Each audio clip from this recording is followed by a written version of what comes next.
Truly make my month. This is a good way to start off the month. But first, I want to first say, my name is Robert. I'm one of the leadership members. I always forget to introduce myself.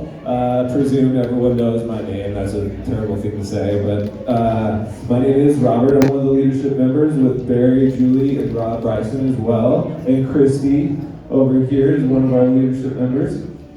So, thank you again for making it out. So, we are at the 5th day of January.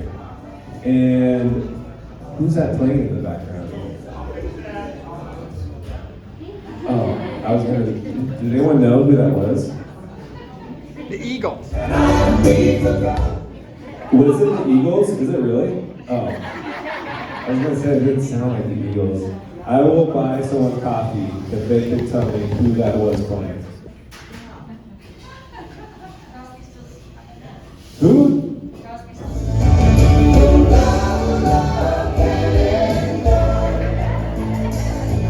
Crosby, what? Oh, sorry. Sorry. Nailed it.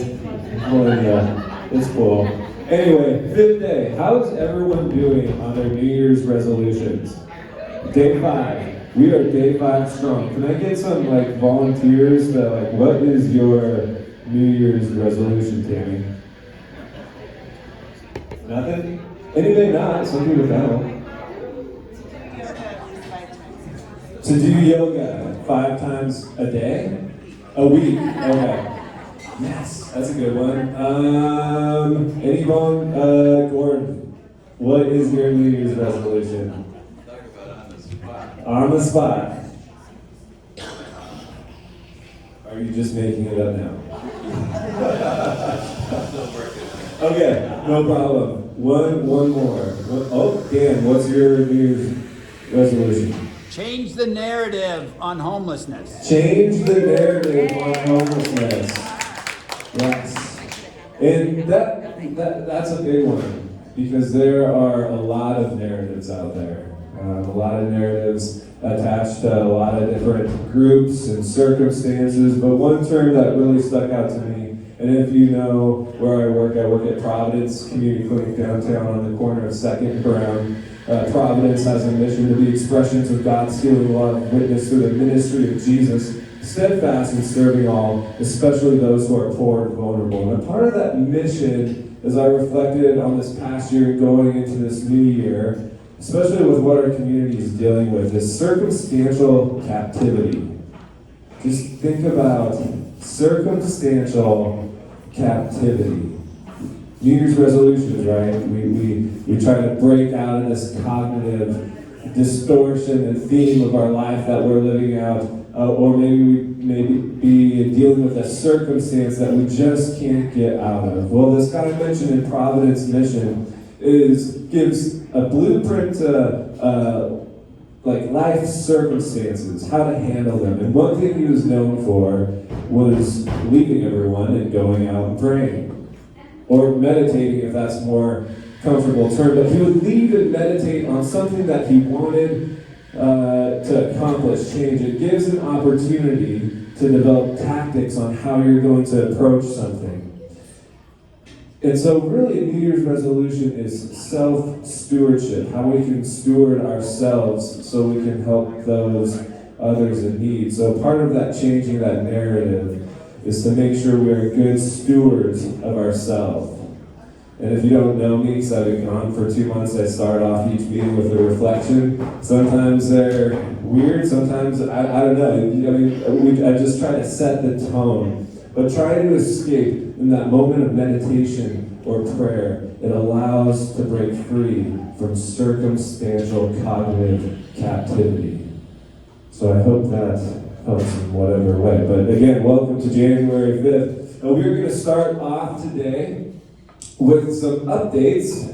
And we have Mr. Dale Brees of the Continuum of Care, leader, vice chair, chair, all of the above. He is the man, the myth, the legend. Mr. Dale of the Continuum of Care. Can you please give us an update on what's happening? And for those of you who don't know what the Continuum of Care is, Dale, go ahead.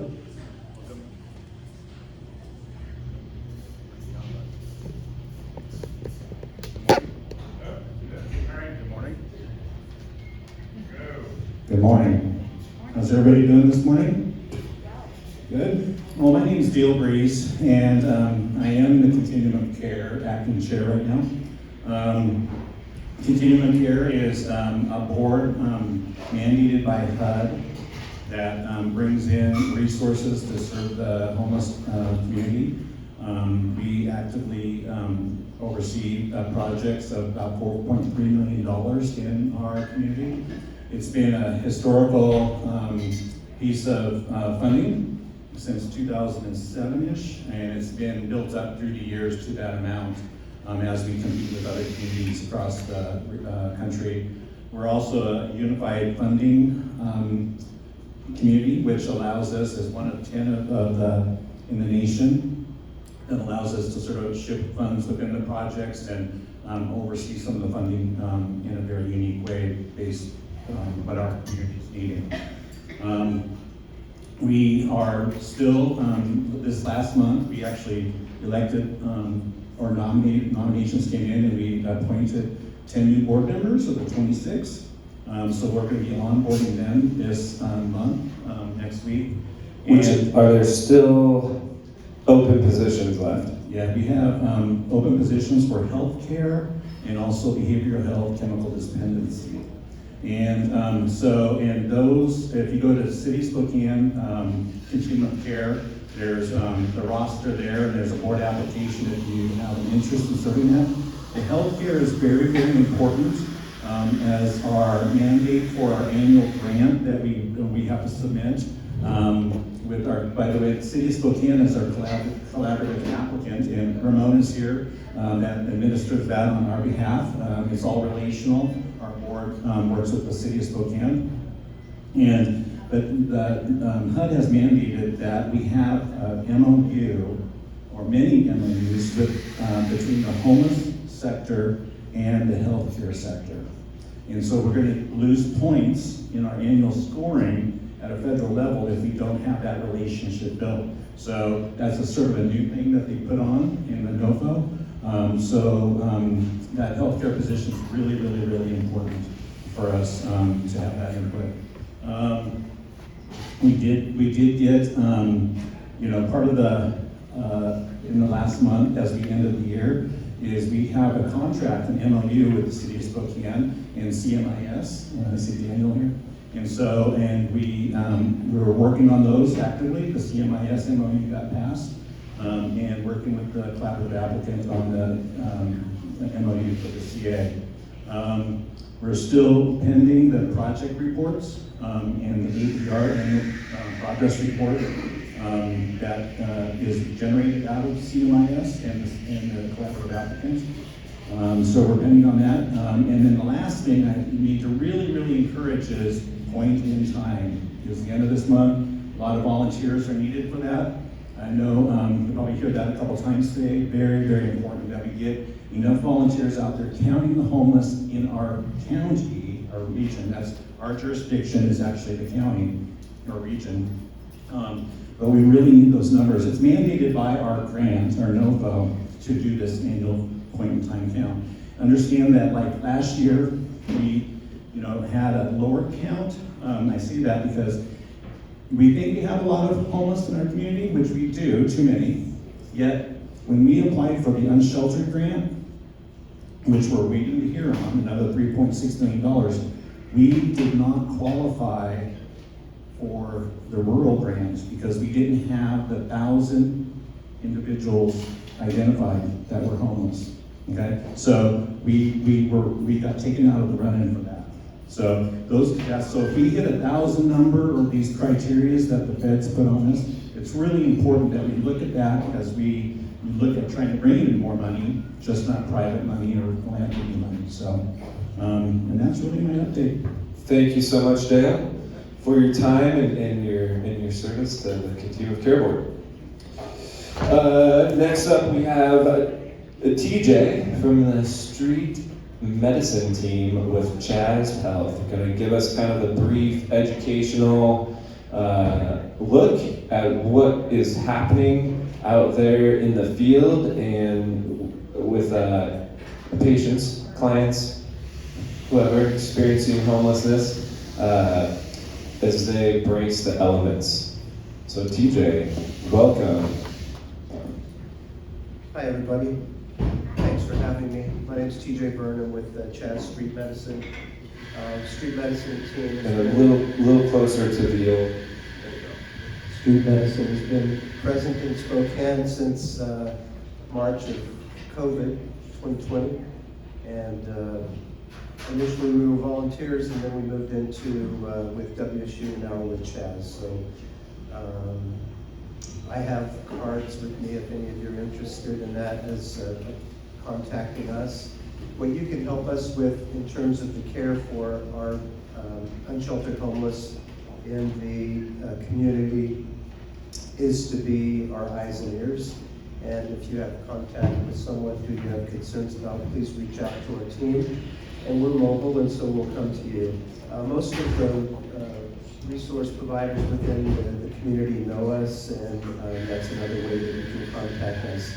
I was asked to speak between 3 and 5 minutes today regarding cold injuries, so hang on, because I'm gonna let it rip here. So I think, again, the biggest benefit that you can have to one of our unsheltered friends who is out in the cold is to be aware of their circumstance and talk to them and interact with them. This time of year, our main concern is to look at everyone's feet and hands and assess them. And really, this isn't a wintertime issue exclusively because we have folks who have very severe skin problems with their feet and their hands year-round, which you can imagine trying to live in this environment, it's extremely difficult. And then add to that consistent moisture, now cold, all of these factors can lead to very devastating injuries to the feet and to the hands predominantly, but frostbite can happen anywhere. The main things that you need to be aware of are direct skin injury, which would be multiple things. There's classification for frostbite, but prior to that, there's things called chilblains, there's frost nip, and then actually frostbite. Then the second systemic issue is hypothermia. You've all probably heard of that as well.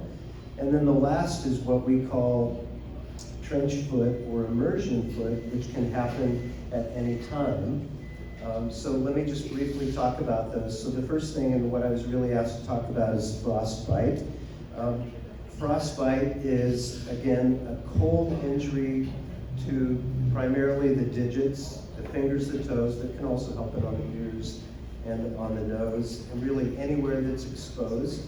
And to varying degrees, just like we classify burns, first, second, third degree, as a very rudimentary way to classify frostbite, it would be the same, but rather than it being a thermal burn, it's a cold injury, an actual freezing of the tissue.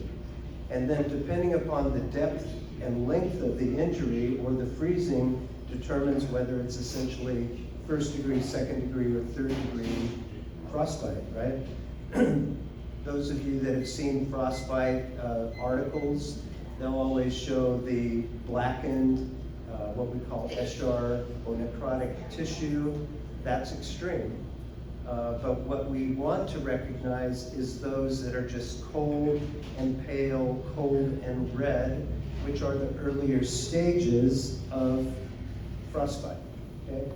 Once they've reached that point where the tissue is black and it's insensate, or you can't feel anything, that's bad.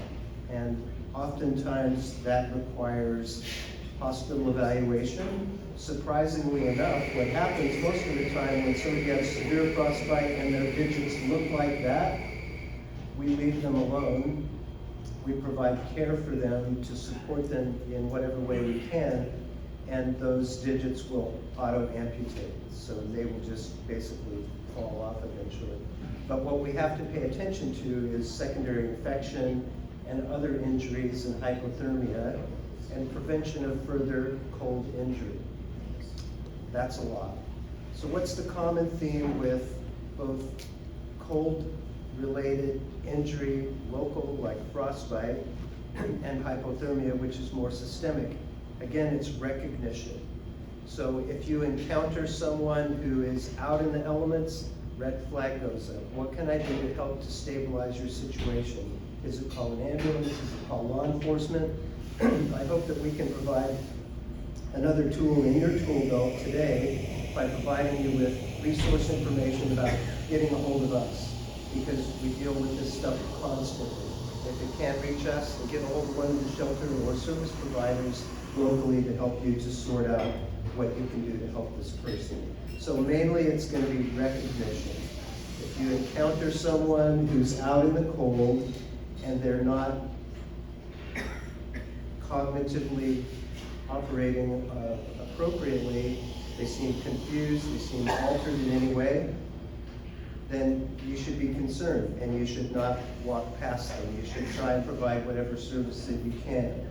Another big factor with that piece in recognizing either systemic cold injury or local cold injury is a lot of our folks have mental health issues, alcohol issues, or substance use issues, and those will present similarly to someone who has hypothermia. It also reduces that person's perception of how cold they are, how at risk they are, and their willingness to care for themselves.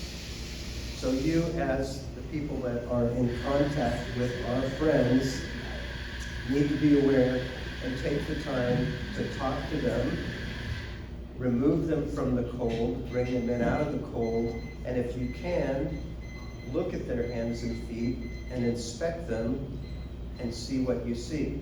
So the things that you may see would be cold is always going to be present, numb is always going to be present.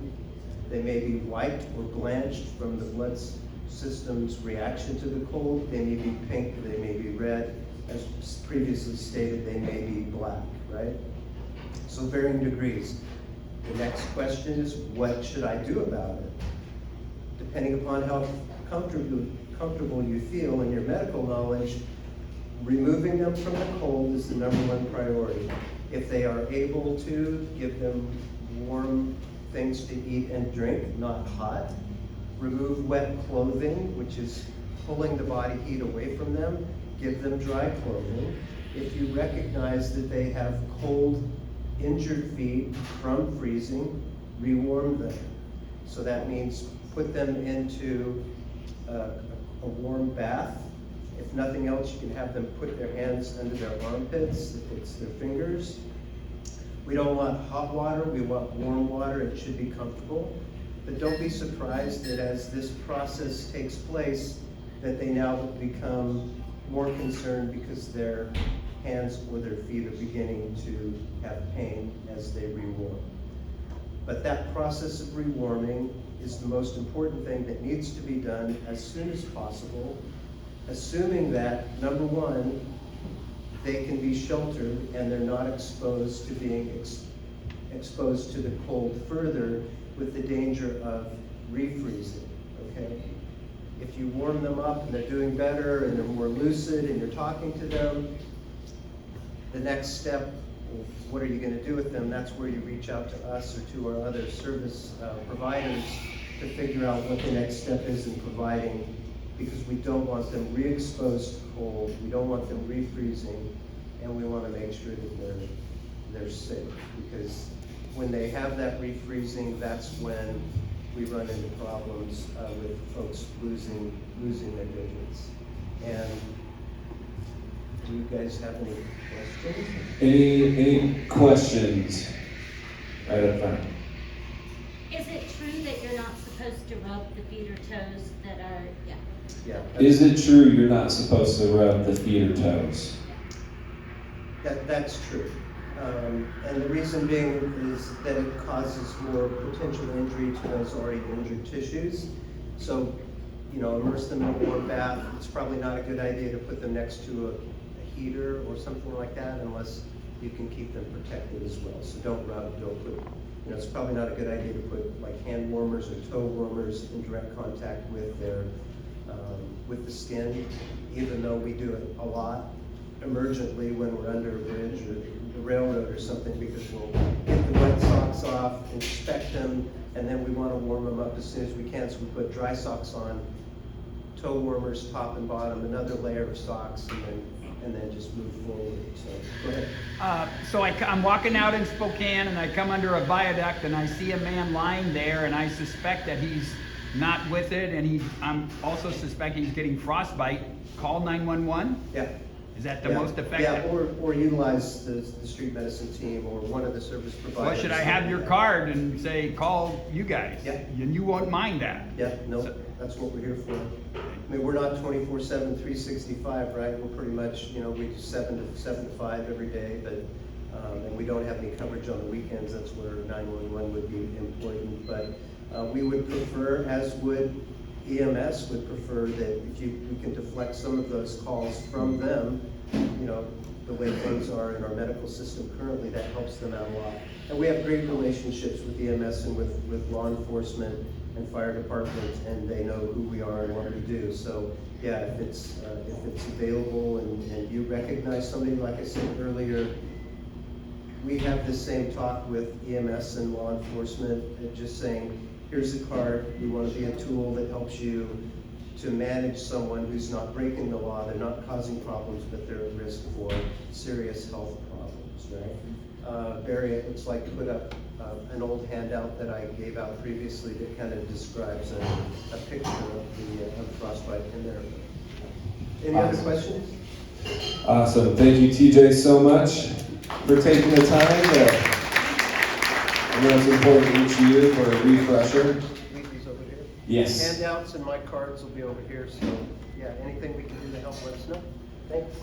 Thank you. And then now we have a Camp Hope update, which, Julie, if you would be so kind.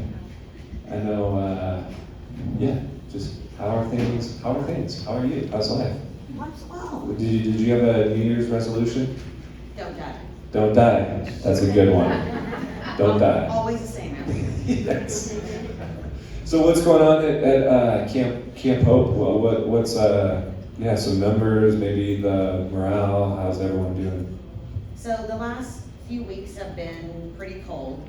We did make it through. We had no major cold weather injuries. Definitely no cold weather deaths at Camp Hope. One of the things that I want to highlight about what's happening at Camp Hope right now is the collaboration between service providers and folks working towards creating housing solutions for people experiencing homelessness. So the Catalyst building, we're filling that up. We're moving people into appropriate housing, whether that is co-housing options, permanent supportive housing, the Catalyst. We've taken folks to Trent and most shelters that we have available. And we're getting down to a space where we need to create more housing solutions, because as we all know, they don't have those available in our community. And for the chronically homeless, people experiencing homelessness, we run into appropriate housing for their needs. And we're getting to that point right now and working with community partners to create those kind of solutions. Awesome. And yes, definitely community collaboration has been off the charts. Your team is doing an amazing job connecting with people, getting them, for example, you've had your workers bring patients in before into our clinic, to get them out. It's a whole holistic approach to people experiencing homelessness. It doesn't, putting them in a house and leaving them in their current situation and walking away has created some of the situation that we are seeing now in chronically homeless. So it's appropriate housing, and to be able to do appropriate housing, we have to have time and no distractions. This isn't a fast process. It can't be sped up in any single way. Each step has to be taken so that the solution is maintainable and sustainable. People aren't just surviving in their housing solutions, they're thriving in their housing solutions. And that is the goal for the folks that currently stay at Camp Hope. And out of that, it's not one organization that can facilitate this kind of process. It's a whole continuum of care. So that when one person tries one option and it doesn't work, or it's not sustainable to them, we can move them into another situation that is not back onto the streets and homeless again. So that's the process that we're creating and working through, and it's been successful. The Catalyst is an amazing program. It is a game changer in homeless services for transitional housing with low barrier entry. It may not be a low barrier program, but the entry is low barrier, and that's where we see the most success. We can move people and get them to get to those barriers. We just can't do that while they're living in a tent on the side of the freeway. Until people's basic needs are met, they can't address the issues that will keep them out of those barriers in other high barrier facilities. It's not that they can't thrive there, because they are. They're currently thriving at the Catalyst. It just takes time and a support system to do that. And peer support in the effort at Camp Hope has been the game changer altogether. People walking other people through this process. And so as that road starts to close at the Catalyst, what is the next step? Well, we have to create new housing solutions. There is not enough housing inventory or housing solutions in our community or in our shelter system. Here's how I can describe it. Last year, when we started a protest on the steps of City Hall, we did so because there was no available beds for people experiencing homelessness. We're currently in that same situation again this year, and we've opened up a 350 bed shelter, and we have 200 plus people at Camp Hope, and we still have no beds available for people experiencing homelessness. So what, as a community, we have to address is the fact that we have severely underestimated the numbers of people experiencing homelessness in our county. The Department of Commerce's report that came out this year shows us that we have not planned appropriately for the amount of people that are experiencing homelessness or those that are yet to experience homelessness in our community. Well, thank you so much, Julie, for maintaining and the team that you work with, and everyone else here that's been involved down there. Thank you so much.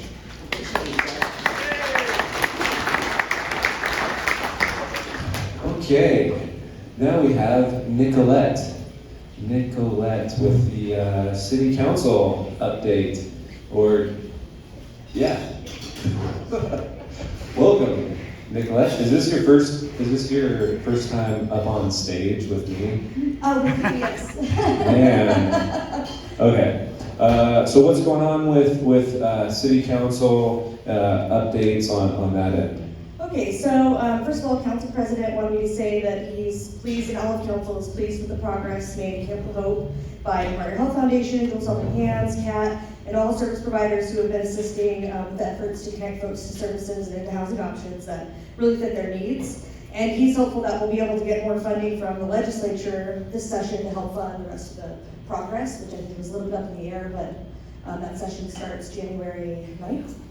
And it's a longer session, this session, so we're really hopeful we'll be able to get some more funds to help the rest of that process.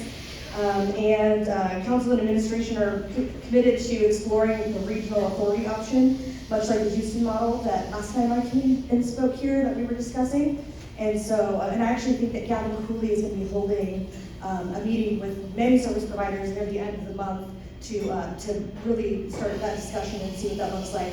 And I'm hopeful that that will actually solve a lot of issues that we've had with just, I think that often we hit service providers against each other with the way we do competitive funding. I don't think it's helpful for the quality and efficiency of services. And so to be able to lift up service providers and have them be able to do their best to to serve the community, I think is going to be a better approach to a lot of our issues. And what did you mention? You mentioned a regional, what was Yeah, the so term? the Houston model, what they did is they took actually their homeless coalition and they kind of gave them all the resources that they needed to be the governing body of all of their funds. So they pool all of their funds together, and then they vote on how they're going to distribute those funds and kind of like remove some of the duplicity in the system. Because a lot of times when service providers are trying to bid for contracts, they'll add all these different sort of aspects to what the services that they provide in order to be more competitive. And then what ends up happening is the system as a whole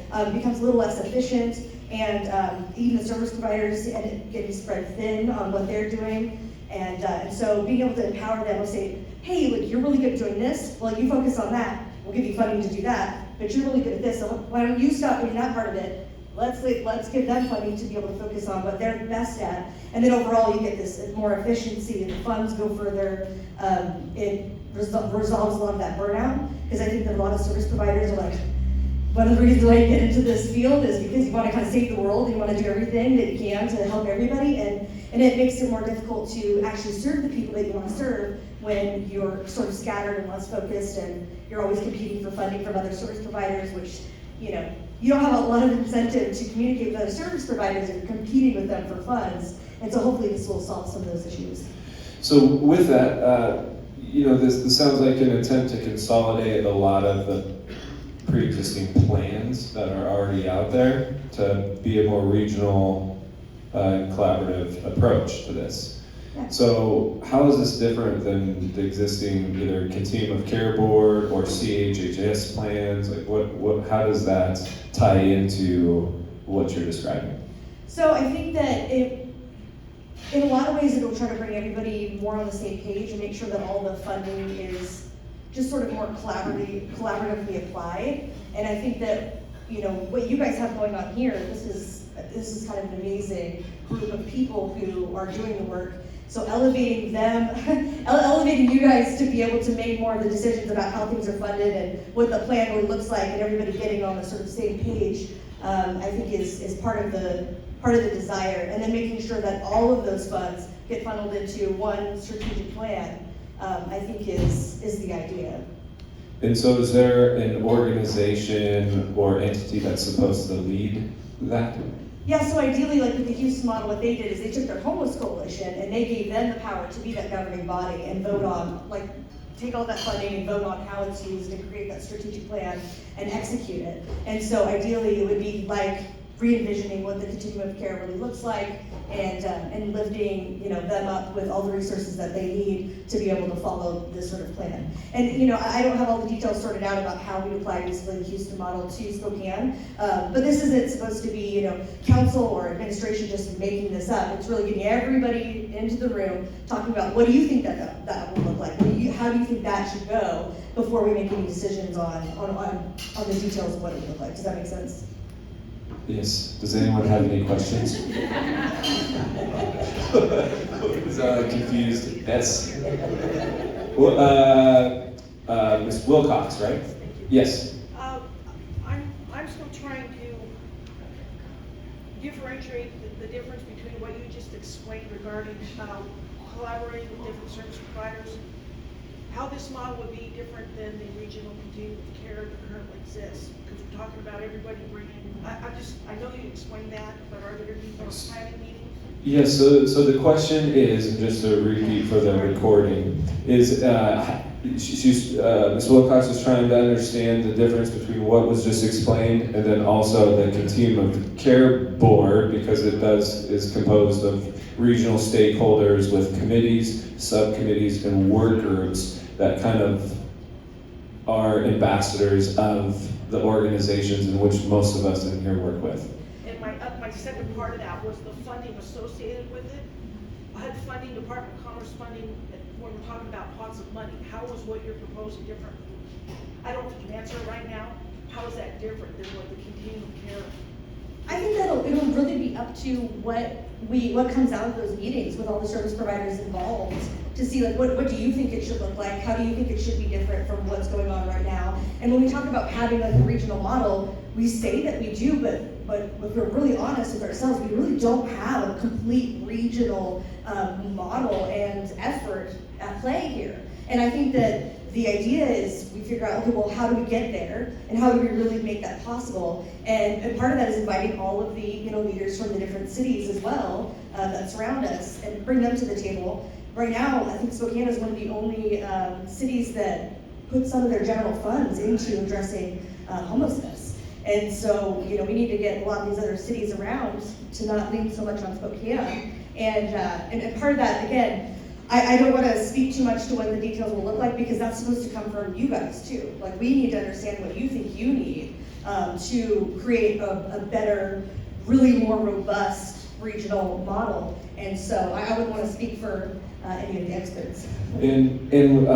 So will these meetings be like public invitation? Like, can we send out something on the coalition that says, hey, you're invited to participate? Yeah, as far as I know, it's really supposed to be everybody can come to the table. Nobody, is going to be left behind. Anybody from the public, all service providers, all, city leaders from the region. And I don't know any details about when it will happen. I think the first one is supposed to be near the end of the month. I don't even know what the date is right now. Is it city council initiative or? So I know that, Gavin Cooley, who went to Houston with Ben, and then they're part of the Housing and Help, they went and saw the Houston model independently.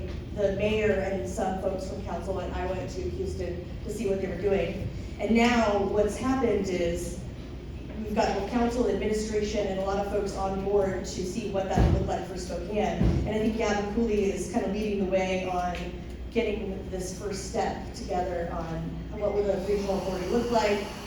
Let's get all the service providers to the table, just to get their expert opinion about a lot of this, and then move forward with it. And really be in lockstep with one another. Everybody's got to come to the table. Absolutely everybody. So it won't be closed meeting at all. It'll be completely public, and everybody will be invited. And last question, I'm sure you'll be available. Yeah. I think maybe. Dale. Well, I respectfully, I think we should have transparency in the planning, whatever the model with the COC, with the Hello for Good group. I think I'm being really frank, everybody, that this is how we can be better as a community planning, yes. But you are under the umbrella, everybody here is a stakeholder within the COC, okay? And the COC is actually predictable, has an annual calendar that we have to follow. And as I shared, we had one meeting already, okay, that was late announced for the COC to be announced. But this is ideas out there floating that might not be synced yet with all the collaborative organizations that are actually planning. And so we have a lot of detailed work to work on to get through this, because I would hate for anybody outside commerce even, which I think commerce is here, to understand that our community is not communicating, and that there's efforts out there trying to look at different ways, because we are on contract, okay? And respectfully, for the city council or for the mayor's office in outlying areas, that we can be better, yes, but yet our system and our structure is there. It's just how we look at homelessness. I think that's really the big thing. As I shared last month at the stakeholder meeting, that the Continuum of Care Board actually looks at low barrier housing while funding this, okay?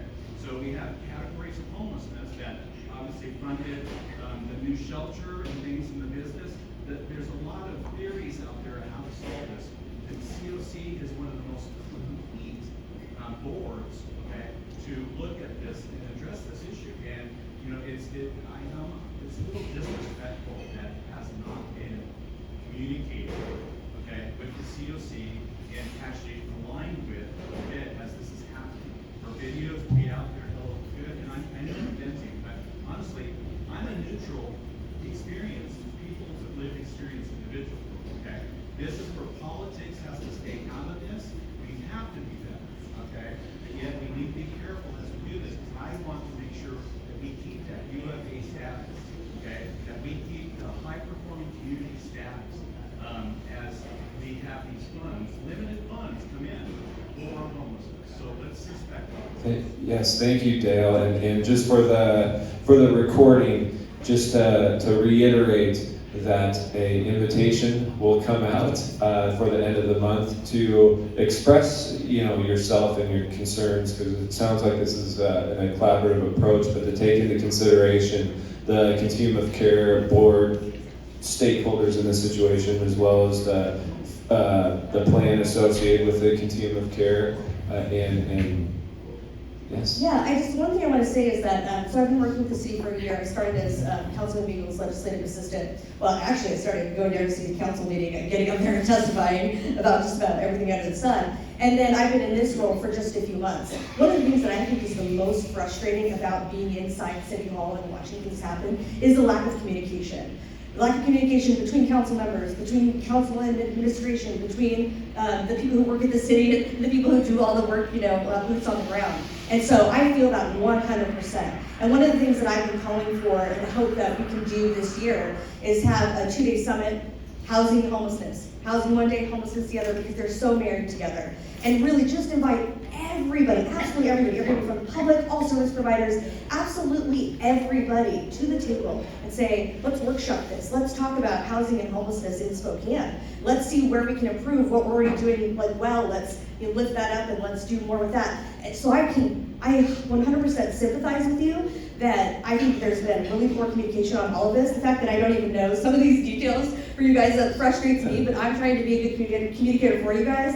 And I 100% back more robust communication, and any ways that we can help do that, let me know, because I will be a champion of that for sure. Thank you so much. And again, questions can be afterwards, will be available, but for time purposes, you gotta go. No, I'm kidding. Thank you so much for that update. It sounds like that's a whole agenda item on its own for the future that we may want to, in that position. Is so grateful that you're in that, Nicolette. Okay, so now we have the library, Spokane Central Library, to give a quick update, and I'll actually come to you, so you don't have to go too far.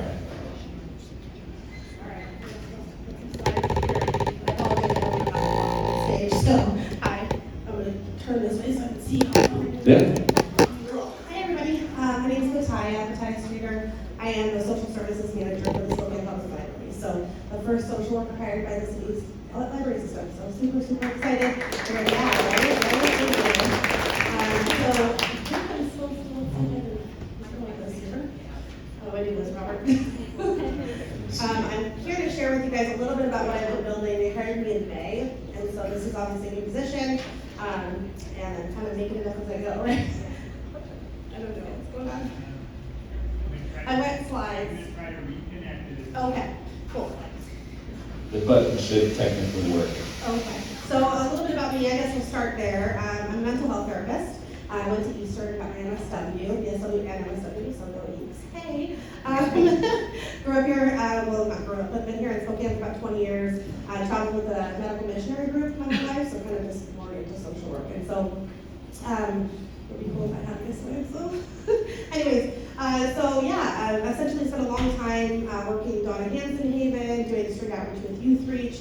Primarily have worked with homelessness in Spokane for many, many years now, what I call street counseling. So then of course worked a bit in technology, got my slides coming, and worked with a company called Unite Us for about 1.5 years, building that out.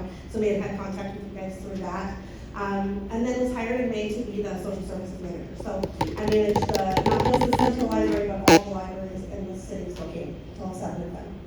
So a couple updates just library related. We've got 2 libraries that are still being remodeled right now, and so South Hill and Indian Trail will reopen probably in February. So we'll continue to, of course, build those services out of those locations as well. I was initially hired to work with Eastern to support the welcome team, they call us. And so that welcome team consists of 3 student interns from Eastern from social work, BSW interns, that essentially help to direct people to services.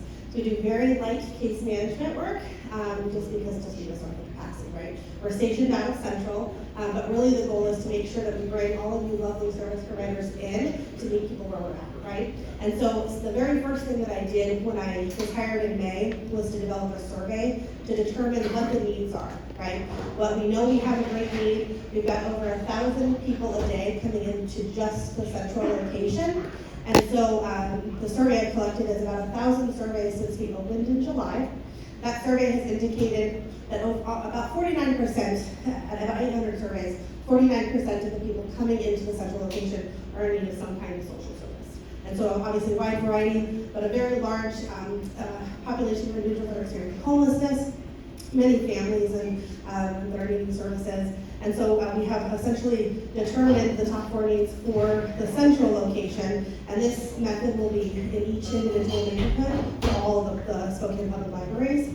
We'll be expanding to Liberty Park and to probably Shadle coming this year. And so mental health, of course, we know that's a big need, housing, employment, and then food insecurity. And so essentially what I've been doing is using that data to build the different programs at the Central Library. We've got food that has been brought to the library to help kind of that immediate need. And then we have continued to build those surveys and direct people to resources. I also have a social service calendar that I built out. So about 10 to 15 organizations that come in weekly to actually meet people to provide services. We call it tabling. And so they bring the services in and actually meet people where they're at to provide those services at the Central Library. Not just Central, but the other libraries are giving services too. And so, let's see, I cannot see any of that stuff on the screen. So we're just gonna wait here, folks. So let's see here, I'm gonna pull it up on my phone so I can make sure I'm not talking things here. Okay, let's see here. So I talked about the welcome team, a couple things about the welcome team. So 16 hours per week for the students. And essentially, really just kind of directing folks to whatever those services might look like. We also have community court. I'm not sure how many of you are familiar with community court, but I should probably mention that. Monday's community court is back at the Central Library. So from 10 to about 1 o'clock, we're hoping to have service providers there longer, but at least 10 to 15 folks from the library. You don't have to participate in community court to utilize what we call the resource room.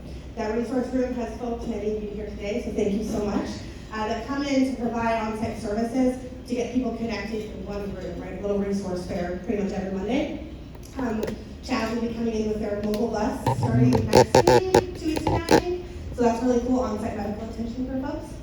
We've got national partnerships that I've been building since I was hired. So across the country, all of the social workers in the library system I've been connecting with. So this is a really cool collaborative across the country for social workers in the library.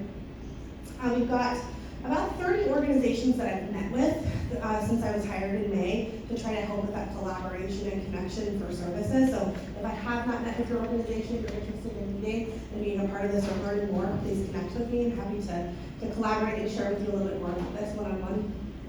So what about our vision, right? Where are we going? Social workers in the library is not something that started my career. I thought that we would have available, so super exciting. I would love to see a social worker, of course, in every library. And then that's a little bit down the road, I think. But it's a peer support team. I think that's something that's actually probably will happen maybe this year. So if you are interested in that or know of connections in the city that would be, please send them my direction. I've been talking a lot with Peer Spokane already, but happy to connect and collaborate with folks. And then let's see here. Oh, we just started, which is really exciting. Yesterday was our very first one, coffee and community conversation, I'm calling it. And it was very successful. Essentially just an opportunity for all of us, those that are experiencing homelessness or those that are maybe just needing some extra connection. We had a really wide variety. It came to about 65 yesterday that just came and sat and chatted and had pastry and some coffee, and it was just the coolest event, guys. We had about 20 people. So it's not being advertised just yet. We're kind of just rolling it out slowly, but hopefully this will be something that our community as a whole can participate in. And so, let's see here. I've been working on doing trauma-informed care trainings, mental health first aid trainings for all of the staff within the library system. Very slow moving process to integrate all of that into the new system, but that is happening. Let's see, some challenges and successes here. Oh, a couple of really cool things I'd love to share with you guys. So I know there's this talk about the Houston model. I am so excited this personally to see what happens with our Spokane model. So let's get on board, let's see what's going on, have those conversations, because I'm very excited about that. I've been to several of those meetings, and I'm very interested to see what happens. So anyway, the library system can be a part of that and support. We've got amazing meeting spaces for any of you that may need meeting spaces, or if you'd like to come in and provide us an activity or have an event or something, we've got great spaces there. We have, with welcome team at the library, let's see, we've had 13 people, I think this is really cool, since July, 13 people that have been successfully helped get into housing since we opened in July. So that's either through writing a letter, connection directly to the right case manager. I'm super at 13, I know it's a little number, but it's super cool. Especially since the students didn't start till September, so super excited about that. The food libraries, I'm calling them, that collaboration I mentioned earlier about bringing food in to deal with that food insecurity. We've got ongoing meetings about that, but we do have a connection with our place, so thank them, of course, with that connection to bring food into the libraries, so helping people with that. We've had a great connection with Canopy Credit Union. They actually gave us Canopy Care bags, 150 bags to help support folks with. What? Oh, I didn't realize I was even controlling that. I don't think I am controlling that. Thank you. Appreciate that, Kevin. And then the social service calendar, again, I'll kind of like share that with you all. If your organization's interested in coming and tabling, we do have those organizations, about 10 of them, that come in, one organization at least every day, that comes in, Goodwill, Pierce Spokane, Molina, Chaz, Snap, Compass, a lot of the folks that come in to share resources and connect people to services. And then just a couple of a little bit more about connecting and the potential for connection. I mentioned over 1,000 people that come in that need services. About half of those are needing social services just at the central location. So if you're looking for a place to connect, meet with folks, this would be the place to come. We've got over 750,000 people that actually visited the libraries in 2022. So I think a lot of people think libraries are dead. Definitely not. A little bit more information about as far as the data that I've collected, and I wanted to share with you all because I'm not sure everyone knows what actually happens, especially at Central Library. But we have 66 computers that are available as free printing, scanning, copying, and faxing, etc. for folks. Those computers every day are pretty much filled. And so we've got all sorts of, anything from employment people are seeking to help with legal services, all of which people are going to get connected to those services, great potential to connect with people there. We've got a huge group of youth. If you're a youth provider, please come in and see these kids. They are needing support and services, and really could use some help from folks. So if you're a youth provider, please come on in. And then as far as our nightly visitors, we've got, as soon as the library closes, until the morning when we open, we have folks camped out in the back awning on the Northwest Boulevard side. Probably 20 people a night, maybe more. So if you're looking to connect with folks that are sitting directly outside, that would be a place to go. You mentioned community court. Thank you, Mattia. I think Thank you. she'll be available afterwards, but we do have 5 minutes remaining. And we will be at the library next month. Oh, yes, I didn't mention that. Thank you. You are welcome. Okay, so now we have about 5 minutes, so we will probably most likely go a little bit over. Hope everyone's okay with that. Sorry, I know I try to be respectful of everyone's time, but if we could get Bree up and Cassandra. Is Cassandra there? Oh, there. I didn't even. Holy cow. Bring your chair. No, bring your chair. I got it. Oh. Well, it's too late now. Sure. Come on up. So, update on the. I always call it trench shelter, but there's track. Trench shelter. So, what's going on over at track? So I'll go ahead and start with Revive's piece of it, and I'll let you take the reins. So with Revive, we've spent the last couple of months finding our bearings. We did fill our caseloads within, I think, a month of being in the shelter. So right now we're in the process of onboarding more people. We have been able to bring in DSHS. We're working on disability, social security attorneys. What else do we have? Chaz is coming in 3 times a week, most weeks. And then we have Providence coming in also to be providing some of the medical triage services. We have peer support services who help people get to appointments. We also kind of worked out with Chaz where we will actually go pick up medications for folks at the pharmacy because they're just so far out that they weren't able to get to the pharmacy to get their medication. So we were able to kind of mitigate that situation. Right now, our primary focus is reducing bottlenecks in services and not trying to send people into town for them. We're trying to bring them in-house so folks feel comfortable and they can just go to the back and see a service provider and not have to go out in the community and search for them. So that being said, if you were looking to be at the Trek Shelter in the office space, we do have a schedule we can open up. Feel free to talk to me after the Homeless Coalition meeting if you have some services you would like to bring in. In the meantime, we're gonna keep working on getting some folks housed. We've gotten some folks housed in transitional housing and actually reconnected with family. So that's all I got. Thank you. From the Revive, now the South Nation Army, Cassandra. Hello. Happy New Year, by the way. I don't think anybody has ever said that today, this morning, or this afternoon. Happy New Year. What a new year we're moving into because Salvation Army, we November 1st to January 4th. What is today's date? The 5th. My days are rolled in together. I don't think I sleep because there's a lot that is going on at Trent, as well as Cannon. I don't want to forget about our lovely place called Cannon. But Trent, I'm here to talk about. We've had highs, lows, more highs, more highs. So I have notes. I have this lovely thing that we go off in a tangent, and I don't want to because your time is very important, just as mine is. We are working together with Revive and many other community partners, but the majority is Revive. I have begun the process, I continue the process, to enhance our services with Revive by moving away from saying in-house, here's an option, but Revive is our in-house case management social services given to our guests at Trent. And that is our first option, and then Revive will move forward with everybody else to provide a service to fill that gap or whatnot. But from our perspective, our main priority is strengthening that relationship between us. Our goal is to work with them to build a provider schedule, just as Bree said. A lot of you want to help our guests, and I appreciate that. I can't do it all. I might be a superwoman, but I'm not that super. But I do have numbers. I love data. Daniel, I love data. You'll love this data, and you'll soon get to see the same data I'm looking at. I want you to know who all accessed this shelter. It's important, right? I think it's very important to know. On average, last month, it was 259.22 people. I don't know if it's 0.22 person, but it's averaging out to 260.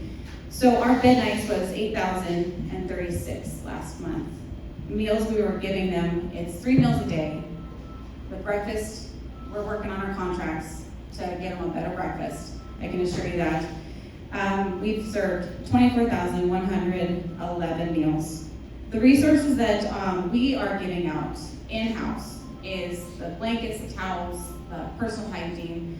Wish we had more personal hygiene, so if you have a resource that I need to tap into for personal hygiene so that it's in our area called Compassion Area, please let me know, because we've only were able to give out 160 items.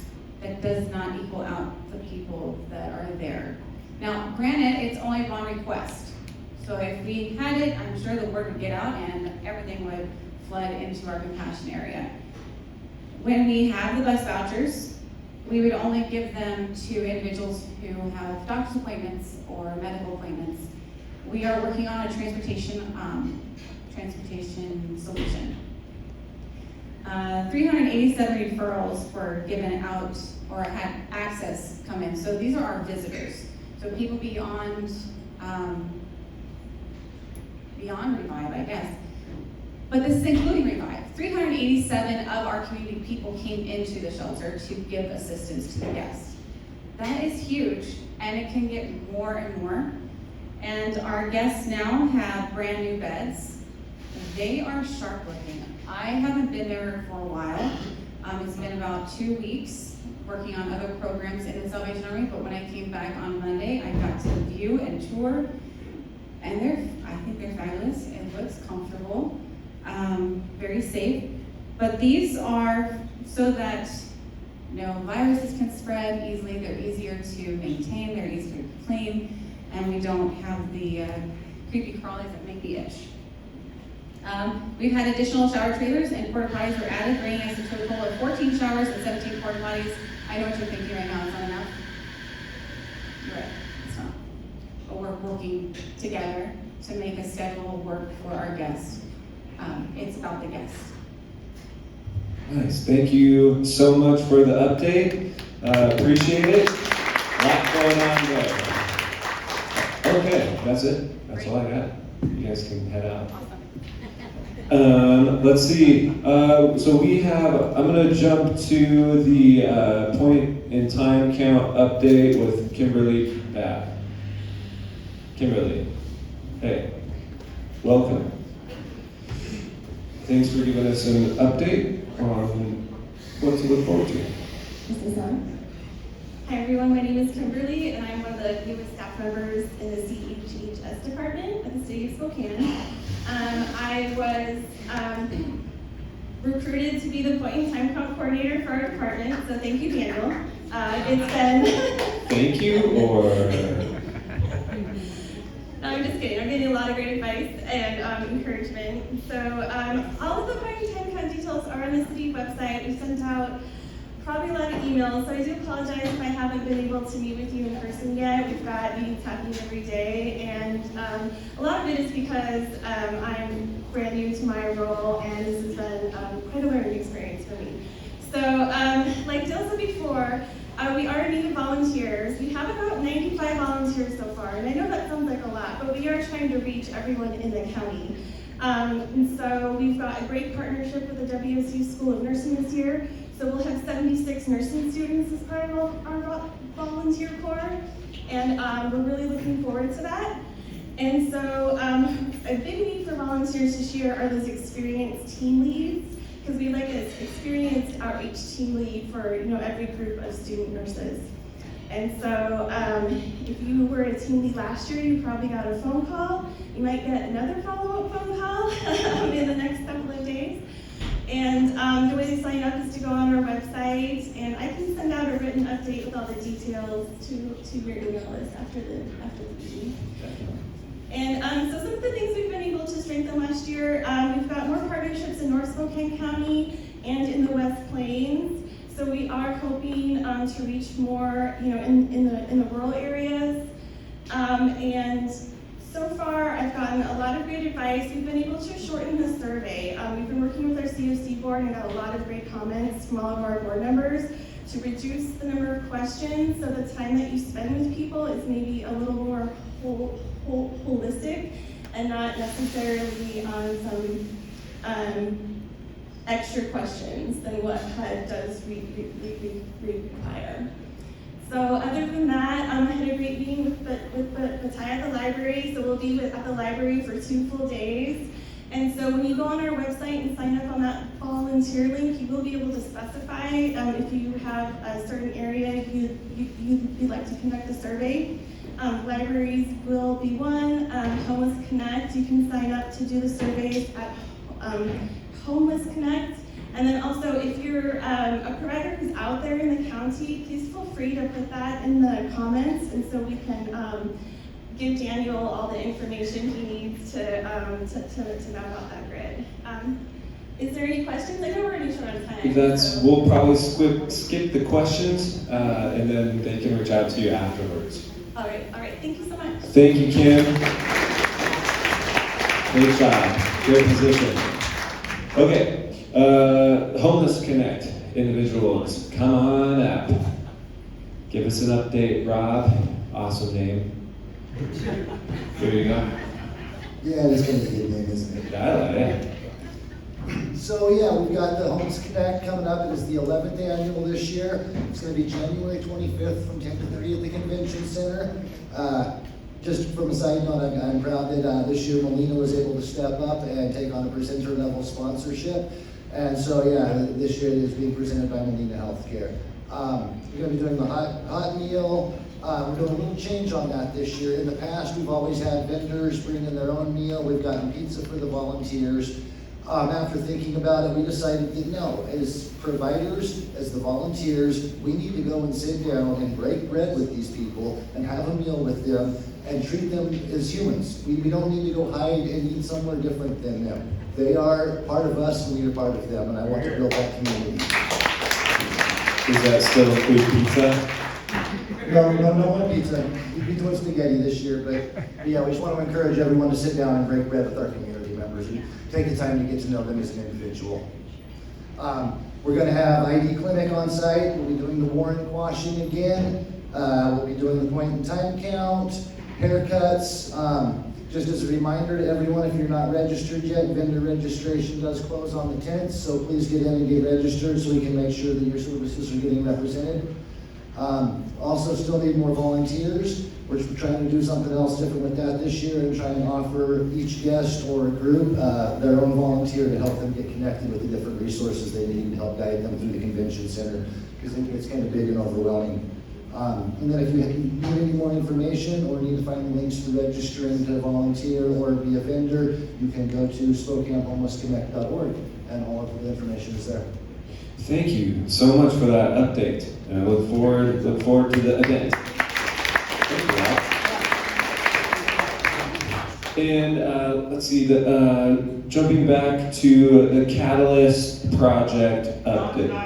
Dawn is not here. So Barry, you want to come on down as we, so typically during the end of the coalition. Sherry. Sherry. You got the last word. You got the last word, Sherry. Come on up. Welcome. Thank you. So I am Sherry Gashkano. I'm with Spokane Valley Community Advocates. Our mission is to supply people with the power to raise their voices while providing hope and opportunity. This is our second anniversary day of our launch. So I just want to give a thank you to everybody who supported me as I was a grassroots. And then after we got our nonprofit to bring me into the fold. If you guys know anybody out in the greater Spokane Valley that is in need of resources, we are the ones to call. We don't just do a switchboard. We actually break the problem down, we talk them through it, and then we provide them with some self-advocacy tools. Show them how, or talk to them about how to tell your story, provide the information needed, and write out the question beforehand so that when they call the social service organization, they're prepped and they have a better chance of success. And then our other project that we have is called React, and it is a rapid response network. What that means is take the church phone tree, all those helping Facebook groups during COVID, and create a community-wide tree. So when a need comes in that an organization doesn't cover, or it would take too long to get in with an organization to get that help, maybe a community member or a business can step up. And so if anyone's interested in becoming a volunteer for that, we have a link on our website. Sherry, thank you so much for all the work over the years, and congratulations on the 2-year anniversary. Awesome. Okay, so if anyone else has any announcements or any other things, I'm getting the wave off. You do it, Robert. Yes, come on down to and form a line if you have any events happening or announcements that you'd like to make. And we'll just keep it. Come on up. You're the first one. The price is right today. All right. Good morning. I'm Dora Williams. How many have heard of Washington Low Income Housing Alliance? How many have heard of Resident Action Project FRAP? How many have been to Housing and Homeless Advocacy Days? How many of y'all know about it? Oh my gosh. So, Housing and Homeless Advocacy Day is going to be February 6th 7th, and 8th. It's going to be virtual and usually has been online, in person in Olympia and the Alliance, who I work for. So I work for Washington Low Income Housing Alliance, and I'm the statewide organizer for the program Resident Action Project. And we are hosting the Housing and Homeless Advocacy Day, February 6th, 7th, and 8th.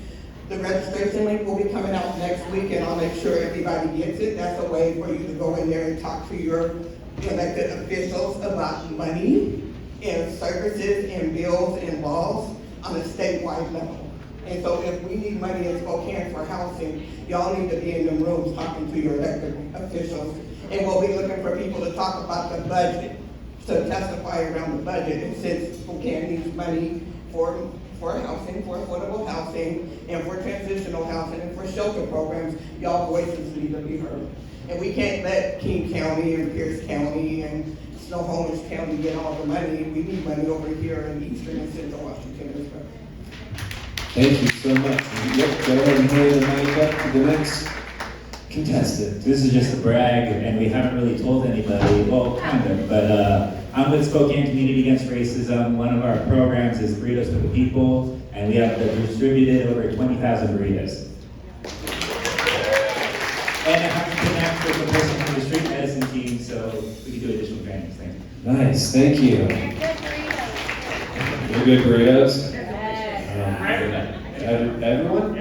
Okay. Anyone else? Any updates? Any announcements, events? All right. Well, thank you so much for sticking around for our January, and we'll see you at the Spokane Public Library in February. Thank you.